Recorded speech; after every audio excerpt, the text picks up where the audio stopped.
Gudur rural police station పరిధిలోని విందూరు గ్రామంలో సంచలనం సృష్టించిన షేక్ షాహుల్ హత్య కేసును పోలీసులు ఛేదించారు. శాస్త్రీయ దర్యాప్తు సాంకేతిక ఆధారాల సహాయంతో ముగ్గురు నిందితులను గుర్తించి అరెస్టు చేసినట్లు రూరల్ సీఐ కిషోర్ బాబు వెల్లడించారు.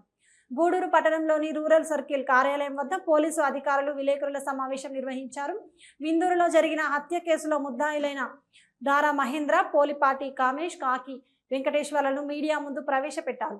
రూరల్ సీఐ కిషోర్ బాబు మాట్లాడుతూ ఆగస్టు 1 తెల్లవారుజామున విందూరు జెడ్పీ హైస్కూల్ భవనం మొదటి అంతస్తుపై షేక్ షాహుల్ గొంతు కోసి హత్య చేయడంతో గ్రామస్తులు ఇచ్చిన ఫిర్యాదుతో కేసు నమోదు చేసుకుని దర్యాప్తు చేయడం జరిగిందని, మృతుడు షాహుల్ మద్యం తాగి అందరితో గొడవలు పడుతూ వస్త్రాలు విప్పి అసభ్యంగా ప్రవర్తించేవాడని, ముగ్గురు స్నేహితులతో మద్యం తాగి తీవ్రంగా ఘర్షణ పడి దుస్తులు ఊడదీసి అసభ్యంగా ప్రవర్తించాడని, దీంతో తీవ్ర ఆగ్రహంతో ముగ్గురు స్నేహితులు కత్తితో షాహుల్ గొంతు కోసి మరియు పలు దగ్గరల గాయపరిచి హత్య చేశారని వెల్లడించారు. అనంతరం ముద్దాయిలు పారిపోయారని, దీనిపై ప్రత్యేక టీంతో ఏర్పాటు చేసి అనేక కోణాల్లో దర్యాప్తు చేసి నేడు ముగ్గురు ముద్దాయిలను అరెస్టు చేశామని, కోర్టులో హాజరుపరుస్తున్నామని పేర్కొన్నారు. ఈ సమావేశంలో సిఐలు శేఖర్ బాబు, మాలకొండయ్య, ఎస్ఐలు మనోజ్ కుమార్, తిరుపతయ్య, సురేష్, శిరీష, పోలీస్ సిబ్బంది పాల్గొన్నారు.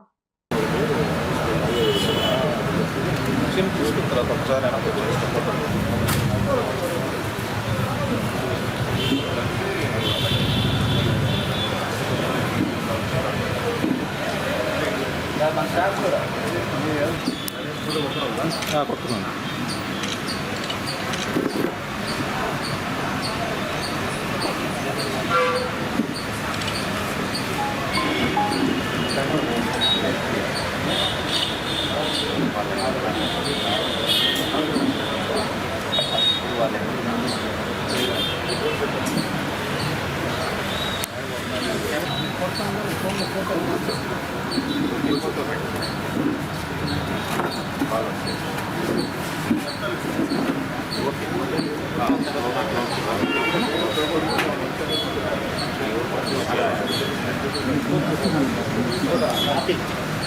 ఓకేనా?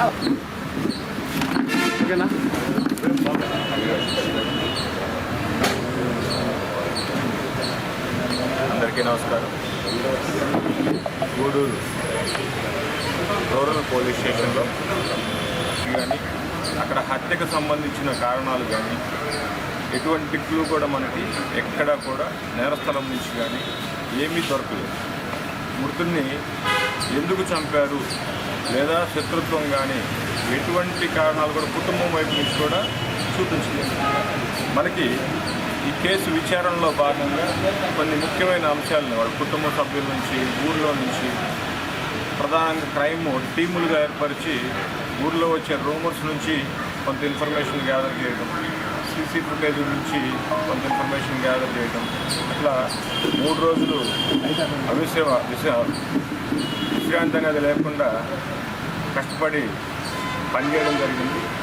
ఈ విచారణలో వెలుగులోకి వచ్చిన అంశాల్లో ప్రధానమైనవి డిసీజులు. మృతుడు ఎవరైతే షాహుల్ ఉన్నాడో ఇతను వాళ్ళ బ్రదర్తో పాటుగా కలిసి సెంట్రింగ్ పని చేస్తూ ఉంటాడు, అలాగే వెల్డింగ్ పనికి వెళ్తూ ఉంటాడు. ఇతను బాగా డ్రంక్ అడిక్ట్ అయిపోయి ఉంది. పనికి కూడా వెళ్లకుండా కొంతకాలం సెంట్రింగ్ పనికి వెళ్తే మానేస్తూ, కొంతకాలం వెల్డింగ్ పనికి వెళ్ళి మానేస్తూ, అతనికి డబ్బులు ఎక్కడ వస్తే అక్కడ పనికి వెళ్తాడు.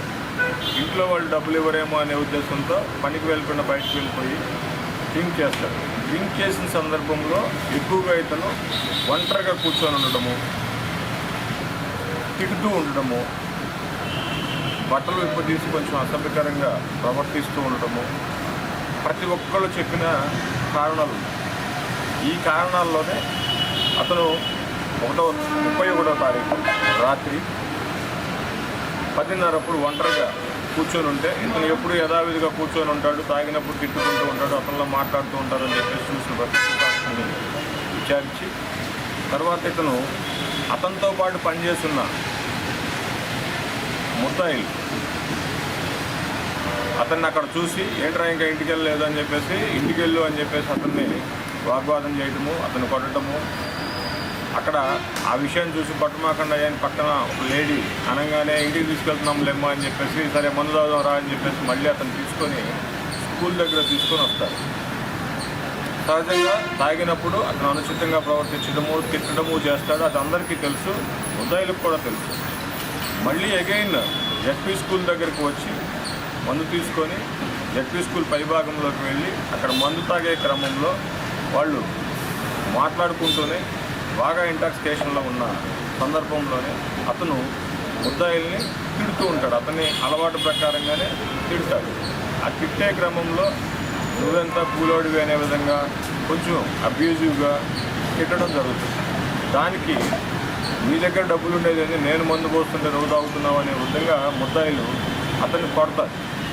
కొట్టగానే వాడు మళ్ళీ అగైన్ మృతుడు వీళ్ళని నీ అంతు చూస్తాను అంటూ ఏం చేస్తావని చెప్పేసి సేమ్ యాజ్ డ్రెస్ తీసి చూపించడము, కొంచెం అసభ్యంగా ప్రవర్తించిన దాని మీద కోపంగా వీళ్ళు ముద్దాయిలు ఇంకా కోపాన్ని ఎక్కువ చేసుకొని అతన్ని ముద్దాయిల్లో ఒకతను ఫ్లెక్సీలు అంటిస్తూ, ఈ ఫ్లెక్సీలు షాప్లో పనిచేస్తూ ఫ్లెక్సీలు అంటిస్తూ ఉంటాడు. సో అతను ఆబ్వియస్గా రెగ్యులర్గా ఆ బ్లేడ్ యూజ్ చేస్తూ జేబులోనే ఉంటాయి అతని దగ్గర. ఆ బ్లేడ్ తీసుకొని గొంతు కోస్తాడు. గొంతు కోసి ఆ కోపంలోనే కంటిన్యూషన్లో కింద పడిన తర్వాత కూడా ఇంకా ఎక్కువగా అంటే ఇంజురీ బాగా అయ్యే విధంగా గొంతు కోస్తాడు. చనిపోయిన తర్వాత కూడా అక్కడే కాసేపు అవన్నీ ఏదైతే తాగుతారో అవన్నీ కూడా కవర్లో వేసేసి పక్కన పడవేస్తూ వాళ్ళకి ఇంకా ఆ అవమానపరిచాడు, డ్రెస్ తీసి చూపించాడు అనే కాస్తో ఒంటి మీద విచక్షణరహితంగా గాయాలు కలుగుతాడు.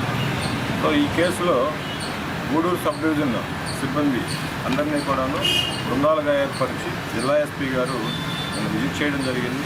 ప్రతి సందర్భంలోనూ ప్రతిరోజు ఉదయం మధ్యాహ్నం సాయంత్రం కంటిన్యూగా కేసు ప్రోగ్రెస్ని ఏం చేస్తున్నారు, దానికి సంబంధించిన సలహాలు, టెక్నికల్ ఎవిడెన్స్ని అన్ని రకాలుగా గైడెన్స్ చేసి ఈ కేసుని డిటెక్ట్ చేసే విధంగా మమ్మల్ని గైడెన్స్ ఇస్తూ ఈ కేసుకి క్రైమ్ టీమ్ ఇక్కడ పనిచేసిన ఆఫీసర్లందరినీ కూడా అభినందించారు ఎస్పీ గారు. వారందరికీ కూడా ధన్యవాదాలు. దీక్ష ఐపీఎస్ మేడం గారు కంటిన్యూగా రాత్రంతా కూడాను ముందు రోజు నైట్ రౌండ్స్ తిరుగుతూ ఇక్కడికి వచ్చి కేసు వివరాలన్నీ కూడా తెలుసుకొని నిన్న కూడాను ఎంటైర్ నైట్ కంటిన్యూగా మొత్తం ఏమేమి పాసిబిలిటీస్ ఉన్నాయి ఎట్లా అనేది మొత్తం క్యాలిక్యులేషన్స్ చేసి గైడ్ చేయడం జరిగింది. కేసులో ఒక చిన్న మనవి, మనం కొన్ని సీసీ కెమెరాలు పెట్టున్నాము, కొన్ని చోట్ల సీసీ కెమెరాలు పెడుతున్నారు. ఆ పెట్టే దగ్గర కూడా ఇంతకుముందు కూడా ప్రతి చోట చెప్తున్నాం మనము, ఆ సీసీ కెమెరా పెట్టే దగ్గర కొంచెం రోడ్ కవర్ అయ్యే విధంగా. ఇదే విందూరులో ఒక షాప్లో సీసీ కెమెరాలు ఉంటాయి, డిస్ప్లే అవుతూ ఉంటుంది, సేవ్ అవ్వదు. సో అట్లాంటి చిన్న చిన్న మిస్టేక్స్ ఏమన్నా వచ్చినప్పుడు వాటిని రెక్టిఫై చేసుకోవడం వల్ల, సీసీ కెమెరాలు పెట్టడం వల్ల, ఇలా ఏదైనా మూమెంట్ ఉన్నప్పుడు మనకి ఇట్లాంటివి ఏదైనా జరిగినప్పుడు కూడా చక్కగా తెలుసుకోవడానికి అవకాశం ఉంటుంది.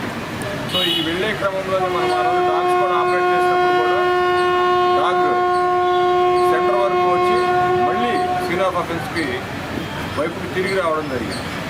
ఆ రోజు వీడియో తీసినప్పుడు కూడా మనము చూసాము ఆ డాగ్ స్క్వాడ్ని ఆపరేట్ చేసినప్పుడు కూడా. అట్లా డాగ్ స్క్వాడ్ని, ఆర్ఎఫ్ఎస్ఎల్ టీమ్ని దీంట్లో అన్ని కోణాల్లో ఏది విస్మరించకుండా ప్రతి స్టెప్ని గైడ్ చేస్తూ సీనియర్ ఆఫీసర్స్ మేడం గారు, జిల్లా ఎస్పీ గారు, దీక్ష ఐపీఎస్ మేడం, మన ఇన్ఛార్జ్ ఎస్డిపిఓ గారు చక్కగా మొదటి నుంచి గైడ్ చేయడం జరిగింది.